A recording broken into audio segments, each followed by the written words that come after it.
Everything homemade. Hi everyone, I'm Rita Peterson with Everything Homemade, and these are 3 of my children out of 5.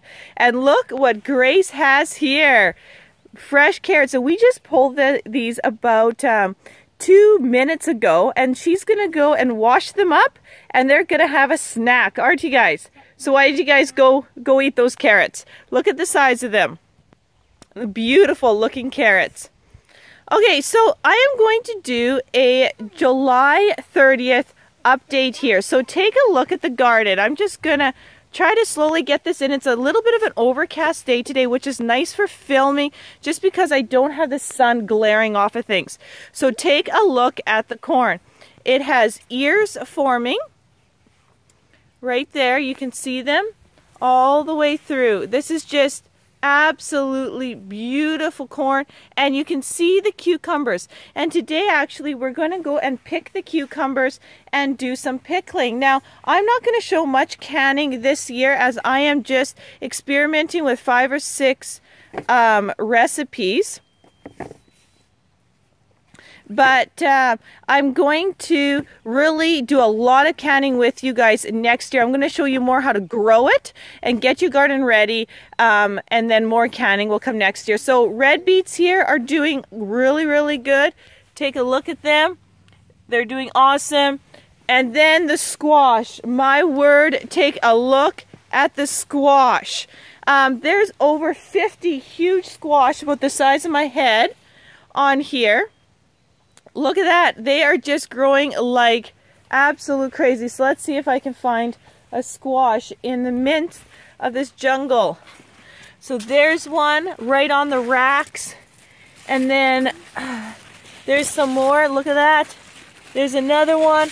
And there's one over there sitting on the rack. Look at that. And then all the way down. Like it just keeps on going and going. Take a look at this. So this is awesome. Look at that squash. The carrots here look gorgeous. The dill, praise God. You know what?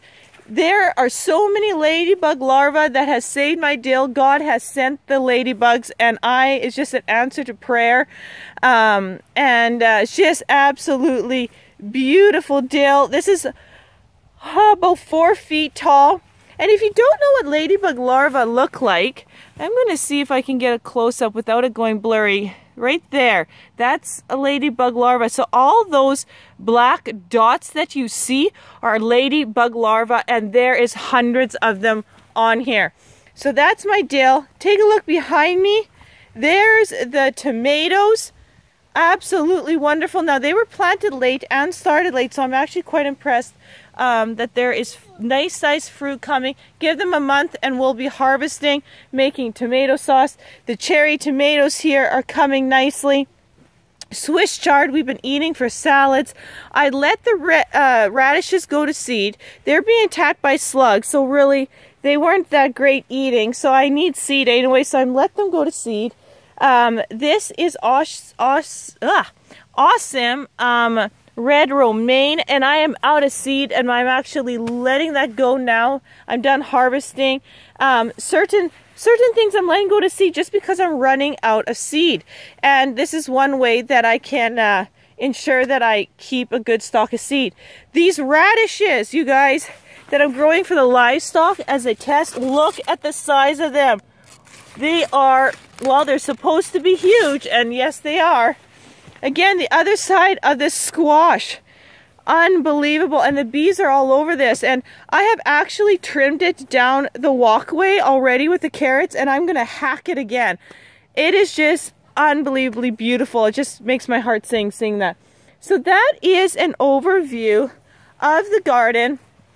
The carrots are growing great. Everything is growing really nice. And I'm very impressed. So we've done a little bit of canning, but I will pick some cucumbers. Let's just see if we can find some cucumbers here right off the bat, just to show you. There's a lot of small ones. Grace, can you help Mommy find? Mommy, there's one right there. Right there's one right there. There is some bigger ones. Here's another one, a smaller one. There's another one coming. Like, they're all over the place. There's some more cucumbers over here. So yeah, we are definitely making some pickles for today. So let's continue on. That's the garden spot, and now I'm going to just walk a little bit further across the yard to show you what I've been up to. Okay, you guys, so remember the pigs were here?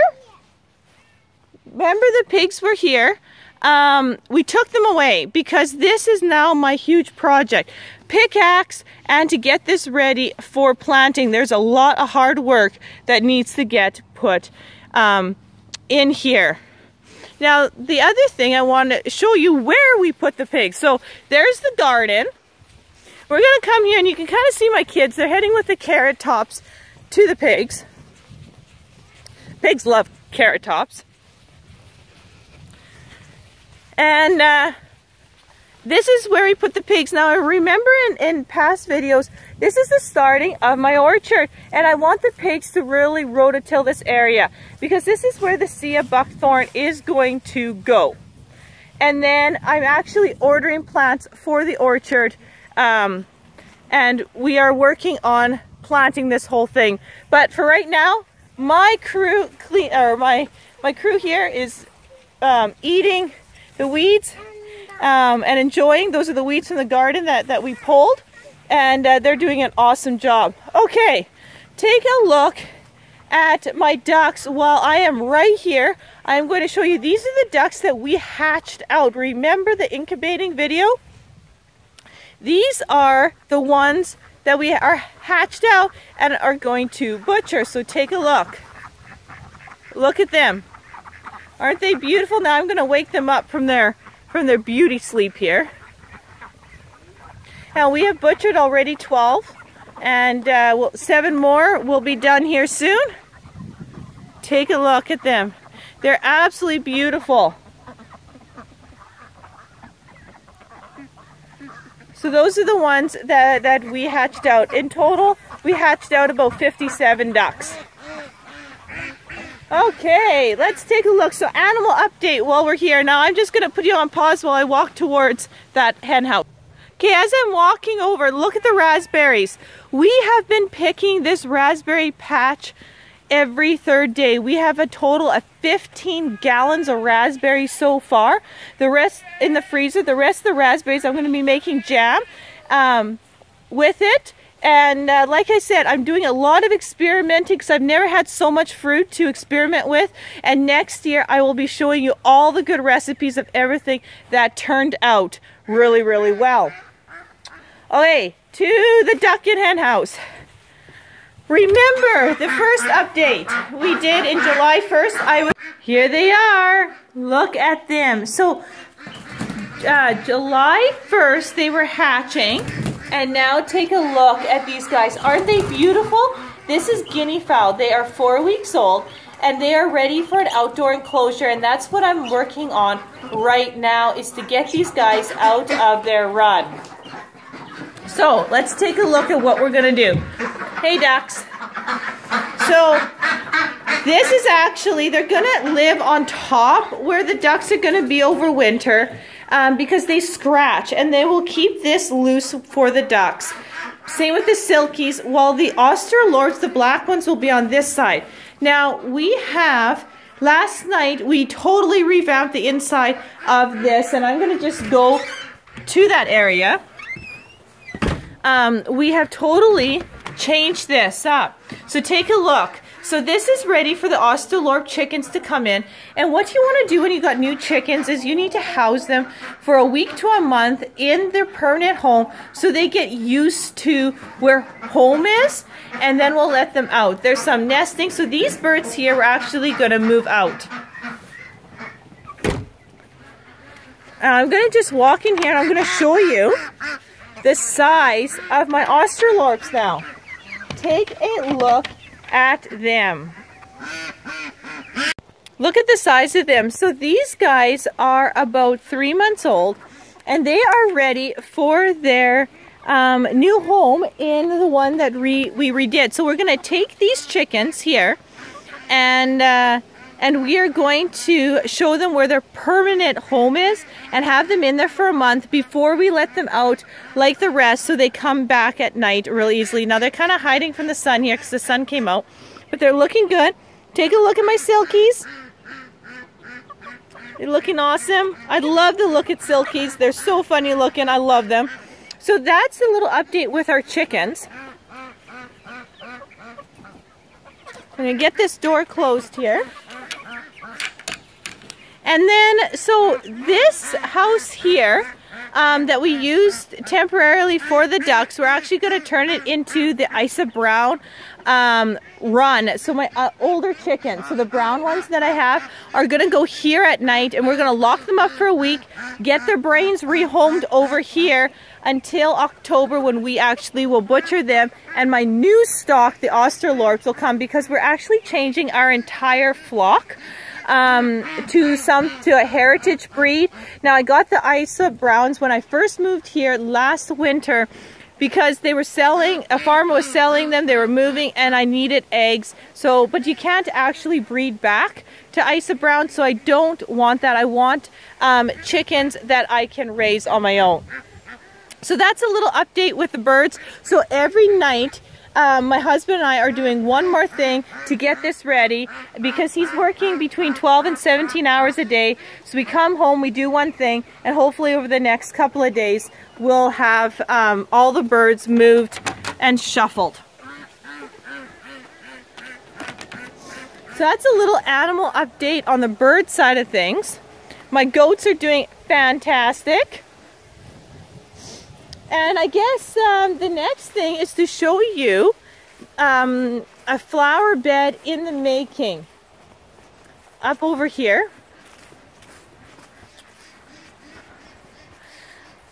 I love flowers, and in all honesty, I've never been able to really have a big enough area to ever grow flowers. I keep growing medicinal plants because I figure, well, you know what, if you're going to grow in such a small space like I had in town, I might as well make every plant as functional as possible. Even though flowers do have a lot of function, they still, I wanted something more dual purpose. So I planted this oak tree, and this oak tree is 3 years old.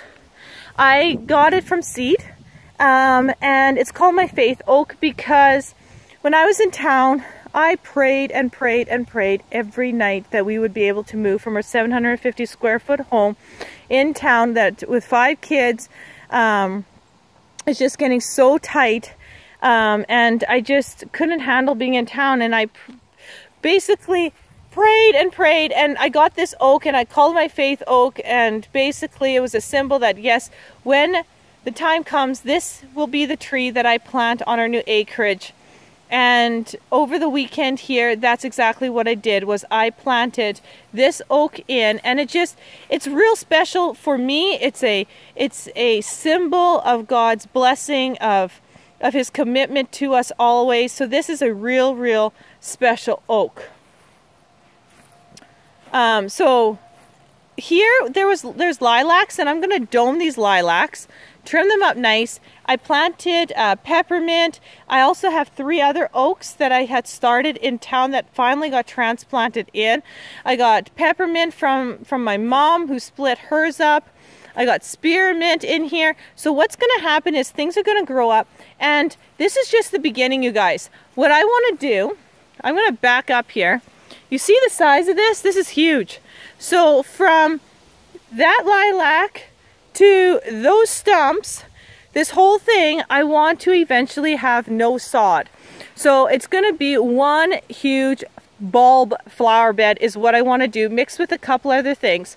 And what my husband doesn't know, and I can say this on here because he's too busy to watch my channel, and that doesn't mean he doesn't like what he does. I mean, he's here, okay? But what I want to do is I want to create a surprise for him.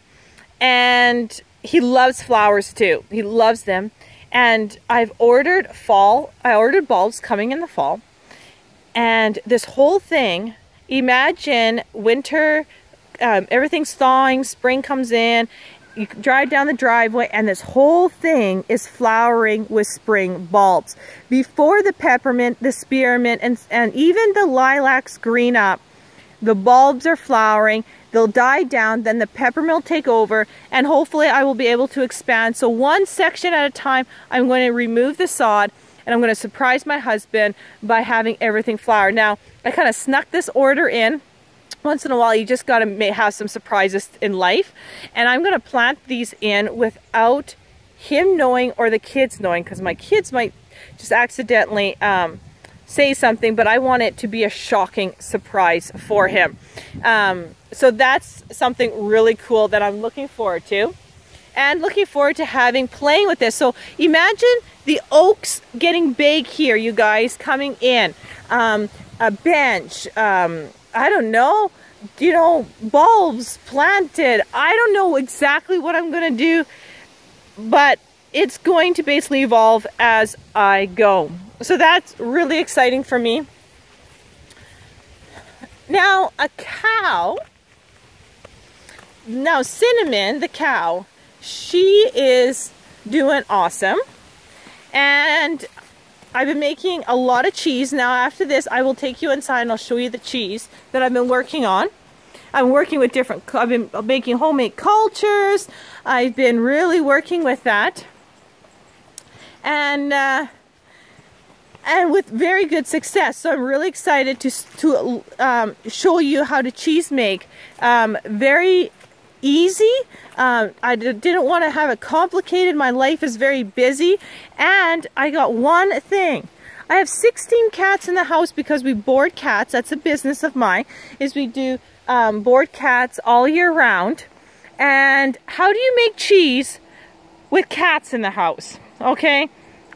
So the cheese press, everything we do is cat proof, and I will show you how we do that in a few months, and I'm almost ready there, and I'll show you exactly.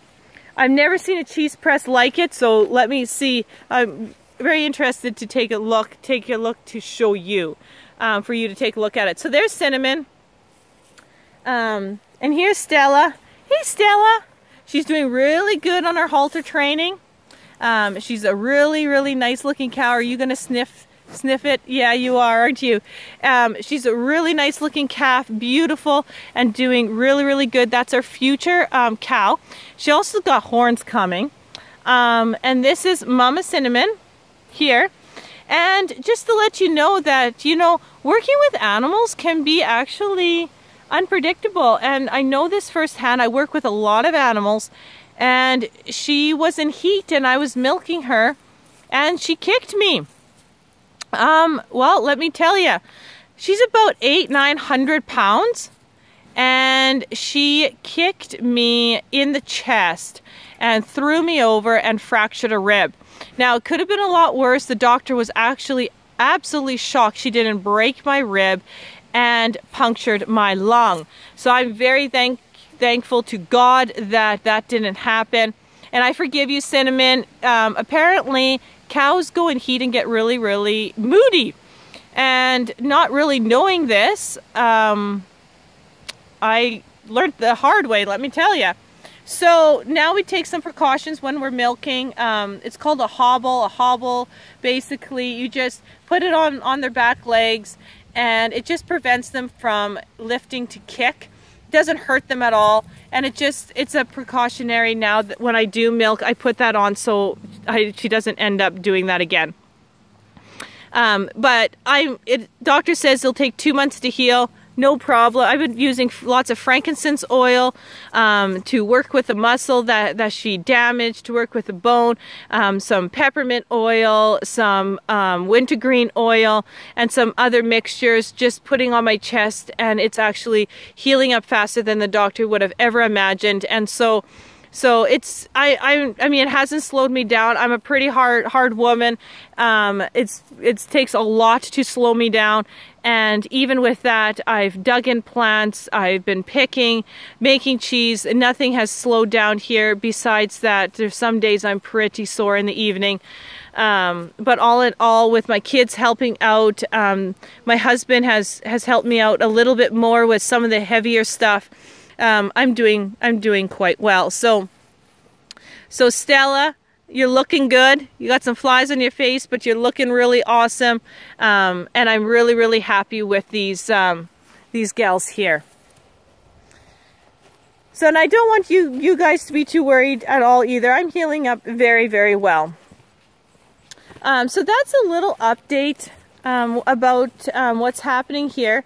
So what I'm going to do is I'm going to take you guys in the house and I'm going to show you the cheese that I've been working on. Now, the one thing that bites is that you guys can't taste the cheese through the YouTube. But let me tell you, I've had other people taste it because I like to know opinions around the board, and they are shocked how good it is. So I am confident that when I show you how to make this cheese, this cheddar cheese, you will be delighted. And if you make the press the way that I do it, and it's very cheap to do, you only have to get a couple of things. It's not an expensive press, but it works so efficiently.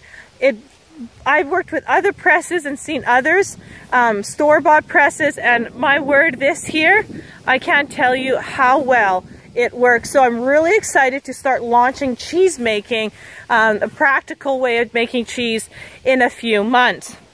The other update I would like to do is in August. We are actually going to launch a homeschooling series. I'm working on that right now. The homeschooling series is going to go through how I personally homeschool my children. I have gotten so many comments, so many questions on homeschooling. I will show you how to homeschool a young child, what I personally do to homeschool my children, and get them reading by the time they are age 5, fluent reading. And I'll show you what I do that has worked for every single child of mine, even with some of their different learning capabilities. So I am going to be launching that, so you can expect several videos on just homeschooling your children and working with your children. I'm also going to touch on chores, how to organize the household, since it's really going well with us. Maybe it gives you guys as parents some ideas on what to do and how to organize your children. What we do, anything that can help. So I'm going to be launching that in a few weeks and gearing up and getting ready for school. So let's go inside. Let's take a look at the cheese, and I wish you guys could taste it, but like I said, I'll have that up in a few months once I am ready. Hey you guys, we are back in the house, and I'm going to give you guys a little kitchen update. Yes, this is homemade cheese. This is I'm making cheese with the milk that I'm getting from our milk cow. And so I make 1 block of cheese a week right now. And this is cheddar. I'm experimenting with cheddar. Now, I said on one other video that I'm experimenting with cheeses. And look at this. Beautiful. It holds together well. It's got wonderful little holes in it. Kind of reminds me of a Swiss, but this is a cheddar. This is half the block. Take a look. Really nice texture, and smell is just unbelievable. The flavor is delicious. It tastes like cheddar. And I've actually made a homemade culture to do this, so I wouldn't have to buy it from the store. Now, I will be sharing this with you once I got this art completely down pat. I'm about 3/4 there. The cheese press that we've made will blow you away. It is so remarkably simple, but so effective. I've never seen something like it. My husband and I put it together. And this here is a block that I did on July 28th. Now, what I'm experimenting right now is how it melts. At first, it didn't melt very good, and I kept tweaking it, and it just has to do with the length of dry time. So this one here is my final experiment. There is no dry time because my cheese press is so efficient of taking out the whey that I don't really have to let it dry. And the moisture content variable is the variable of how well it melts also. And so I'm almost there to where it's like cutting open a store-bought cheese. So this is something to look forward to. I want to get cheddar and Havarti down pat, and I am getting there. The other thing is raspberries. Remember I said we're getting 15 gallons? Well, that's for the freezer, and that's not all the ones we're eating. So we're making raspberry kefir. We are making homemade raspberry jam, and honestly, this is just crushed up raspberries put on toast, the freshest jam you could ever